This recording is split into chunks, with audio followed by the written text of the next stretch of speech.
एक गांव में एक ब्राह्मण रहता था। उसको भगवान ने सब कुछ दिया था। खेत, खलिहान, घर, एक सुशील और सुंदर पत्नी और होशियार बच्चे। उसकी जिंदगी में किसी चीज की कमी नहीं थी। खाने को किसी तरह की कमी नहीं थी, पहनने को किसी तरह की कमी नहीं थी और रहने को किसी तरह की कमी नहीं थी। कमी थी तो बस एक ही बात की। वह ब्राह्मण खुद कुछ नहीं करना चाहता था और बहुत आलसी था। एक बार उसके घर में एक ब्राह्मण आया।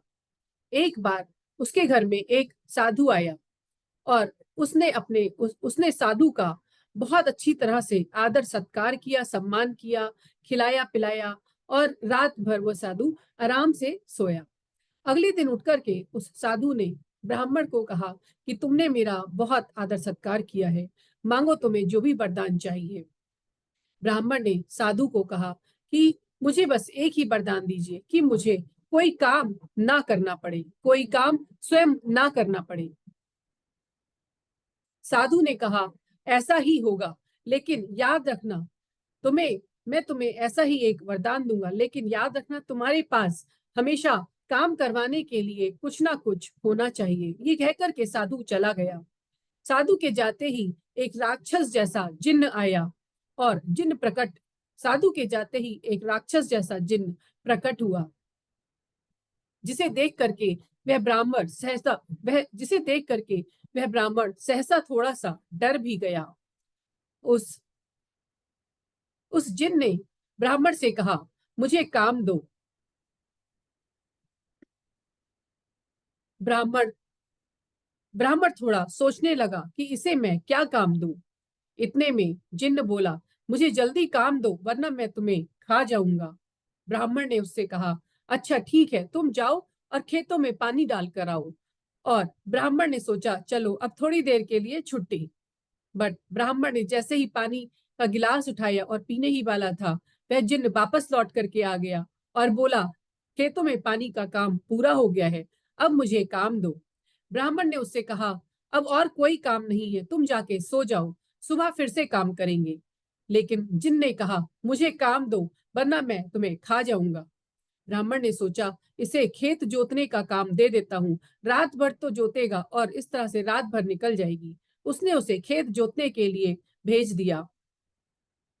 अब ब्राह्मण खाना खाने बैठा था। सोचा, मैं बहुत चतुर हूँ, मैंने उसे रात भर के लिए काम पर लगा दिया है।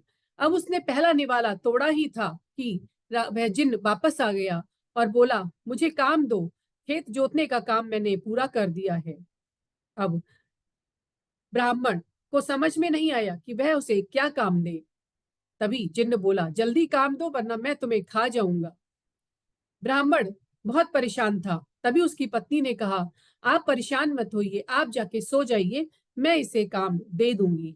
ब्राह्मण आश्चर्यचकित था कि आखिर उसकी पत्नी उसे ऐसा क्या काम देगी जो खेत में खेत जोतने से भी ज्यादा समय लगा सकता है। ब्राह्मण सोने चला गया और उसकी पत्नी ने जिन्न से कहा, बाहर हमारा मोती कुत्ता बैठा है, बाहर हमारा कुत्ता जिसका नाम मोती है वह बैठा है, तुम जाकर के उसकी पूंछ सीधी करो और मेरे मोती को कोई हानि नहीं पहुंचनी चाहिए, तो उसे हानि पहुंचाए बिना मेरे कुत्ते की पूंछ सीधी करो। जिन्न गया और काम पर लग गया। सुबह होने के बाद में ब्राह्मण जब सो करके उठा तो उसने देखा कि मोती ब्राह्मण ने देखा सुबह उठने के बाद जब सुबह जब ब्राह्मण उठा तो उसने देखा जिन्न घर में नहीं है। उसने उसने उसने अपनी पत्नी से पूछा। उसकी पत्नी ने कहा, अब आप समझ रहे हैं आलस्य कितनी बुरी चीज है। एक तरफ आप काम नहीं करना चाहते थे और अब आप अपनी जान के लिए अब आपकी जान भी खतरे में है। ब्राह्मण ने कहा, तुम सही कह रही हो, मुझे समझ आ गई है, आगे से मैं आलस बिल्कुल नहीं करूंगा। ब्राह्मण घर से बाहर निकला तो देखा जिन काम पे लगा हुआ है और अभी भी मोती की पूंछ सीधी करने में लगा हुआ है। उसने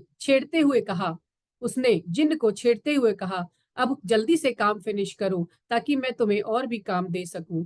तो जिन ने कहा, मालिक बस ये काम मैं जल्दी ही करके आपके पास आता हूं और दूसरा काम करने के लिए तैयार हो जाता हूँ। पति पत्नी दोनों हंस रहे थे और हंसते हंसते वह ब्राह्मण अपने खेत पर काम करने के लिए चला गया। दोस्तों, आलस्य सबसे बुरी बला है। आलस्य ना करें, अपना काम कल पर ना छोड़े, आज ही करें और आज ही उसे निपटाएं। धन्यवाद।